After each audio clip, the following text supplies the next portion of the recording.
everyone, and welcome back to my channel, What the Beck.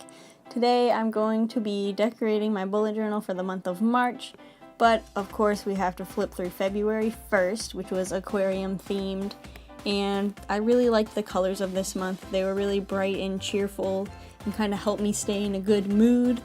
But I asked you last month to vote on the theme for this video, and I asked you to choose garden theme or dinosaur theme, and you decided garden theme. And this is actually the tree from Tinkerbell, like the Tinkerbell movies. It's like the pixie dust tree. I'm not really sure how it turned out, but it did stain both sides of the pages that it was on, so I have to glue on another page. So I basically just went to the back of my book and I ripped out a page because Dingbats pages are perforated, and then I just went at it with a glue stick, and then what I had to do was painstakingly line it up with the other edges and glue it down. And this actually wasn't that hard, but it was just kind of annoying because I had to redraw the entire chart that I had done beforehand to save time when making the video. So I was a little bit irked about that, but it's all good. I got it glued down and it's gonna be fine. There was a casualty, sadly. This glue stick is no longer with us because it ran out of glue when I was putting on the second page. So this is the first page that we're covering up, but there was another side of that spread that I had to cover up with another piece of paper. So I had to put glue on both of those and then line them up and flatten the book. And you don't have to leave me a comment saying, "Wow, Beck, what are you gonna weigh your book down with?" Because thankfully I'm taking a science fiction course and we have the Wesleyan anthology of science fiction stories, and that is really thick and really heavy, and it weighed it down pretty good. So everything was lined up and joined correctly so that we can move on. So the next thing I did is get my washi out, and I always think that I have a ton of floral washi tape because I'm always like, well, I don't really use florals that often, so I always think I have too much, and then I hit the camera stand. But I really don't have that much, at least not in like the color scheme that I would associate with like gardens and stuff. So I kind of went with a yellow, pinkish, green theme, and I did put a little bit of blue later. But these were like the most floral washi tapes that I could find in my collection, and I really don't think I need to buy more. Like, the point of having the themes that you vote on is like looking what I have in my stash so I can use it up without buying things. But yeah, I really don't need any more washi tape. It was just weird that I thought I had so many florals, and I really didn't. Actually, I could probably trade or lend washi tapes with my mom, because I know that I just showed you the carrying case that I have for my washi tapes, and it looks like I have a lot, but my mom has so much more. Her case is entirely full, and she has some just like laying around the house in different places. Like, you'll wake up, step out of bed, and then, oh, there's some washi tape on the floor. And my mom is a florally type person, so I bet she does actually have a lot of washi tape, so maybe I should have raided her stash, but couldn't really do that because I was snowed in.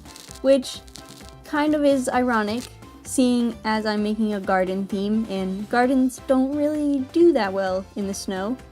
And I'm currently watching a foot of snow melt on the ground every single day. It's like, I don't know what it is about Pennsylvania, but when it snows, it doesn't stay there at all. It just starts melting like the day after it's there. Because Pennsylvania is so moody, it doesn't want to make up its mind what weather it wants to have. But yeah, that's my complaint for today. Why won't this snow stay here for a little bit? Like, if we're gonna get the day off of school, give us 2 days off of school. Don't just start melting. Okay, I admit that was a bit more ranty than usual, but I don't really have a lot going on in terms of like outside events other than my classes, so I have to find something to talk about. And the next thing I'm going to talk about is my best and worst spread. So if you're new, which I know a lot of people are new here, hi, thanks for subscribing. I hope you're ready to clean up after this train wreck. But my best and worst spread is basically a mental health tracker type thing. So I have a habit tracker that has a rating of 1 to 10 how my mental health was. But I was finding that I didn't really understand why I was giving myself different ratings. So this system with the best and the worst allows me to write the best thing that happened in the day and the worst thing that happened in the day. And that way I can kind of gauge how well my day went as like the physicality and see if that impacted how I viewed my day. So even if like I missed the bus one day, that doesn't necessarily mean that my mental health was bad. So I shouldn't like make my mental health scale go lower because I missed the bus. It's kind of weird, but it works for me, so that's what I'm doing here. So do you remember what I said about using the things that I already have? Well, my mom loves stickers even more than I do. I think that's kind of given at this point that I've inherited my craftiness from my mom, and she has like twice the amount of supplies that I do, or maybe even like 3 times the amount. But she is basically my pen pal when I'm at school, and she sent me an envelope of like a ton of stickers from those like dollar sticker books when I was a freshman, and I still haven't used them all. And basically what I did is I have this rainbow sticker book from the Happy Planner, and I used all the stickers on a few of the pages, so I just took off the like surrounding stickery bit and threw it out, and then I kept the other page and I stuck all of the little stickers that my mom gave me into the book, so that way they're like easier to store and see like which ones I have. And they are kind of organized by like, there's a page of cat stickers, a page of Spider-Man, and then this is like the flowery butterfly page. And I was specifically remembering the flowers when I chose to put garden as an option on the poll last month, because I was like, I'm not really a flowery type person, but I do like colors, and I have a lot of colored flower stickers that my mom gave me forever ago. And here you can see me being really extra and making things harder for myself by using washi as stickers when I already had a ton of stickers. But I thought that using the consistent yellow sticker like washi flowers would look good with the other ones, which are all different. So it kind of balanced them out. And then I just took my mild liner and I highlighted every other day so that I don't get lost in my best and worst spread, which I find myself doing surprisingly. And that kind of will help me like figure out what day I'm on. Like the odd days are green and the even days are white, because recently I keep forgetting what day it is, and I have many things on all the days, so I need to make sure that I do the days on time. And now I'm doing my lettering spread. I feel like my voice got lower. This is my voice 0 days on T. Anyway, so I'm doing this like fake calligraphy style just because I like find myself being more drawn toward it recently. I feel like I want to draw this type of letter, and it kind of fits with the like flowery theme because it's like vines or something. And that's also why I chose to color it green.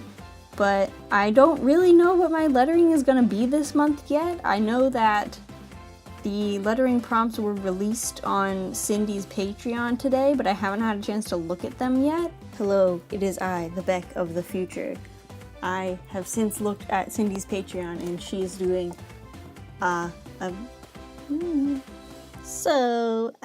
actually, that is confidential information. I checked her Patreon, and it is something that I'm going to be doing, but out of respect for the Patreon, like, I don't know, how would you say that? It's like exclusive content or something, but I'm not going to be saying it in the video, and you can just follow her to see what it is. Her Instagram is @LlamaLetters, so go follow her to do the lettering challenge that I'll be doing. And of course, I'm grabbing my trusty washi tapes and putting them on off camera, and putting some stickers on and putting some more stickers on off camera, because I don't know how to put my book in the view of the camera for some reason. But once I finished the lettering spread, I switched over to my weekly spread, and yeah, I'm trying something new again.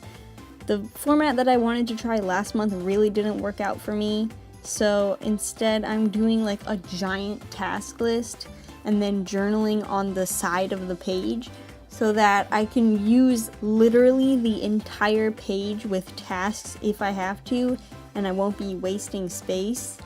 And then it's basically like I'll write the date next to the first task of that day, because I have a lot to do for some reason. Being a parent of a cat is a lot of work, and being a student is a lot of work, like so much work.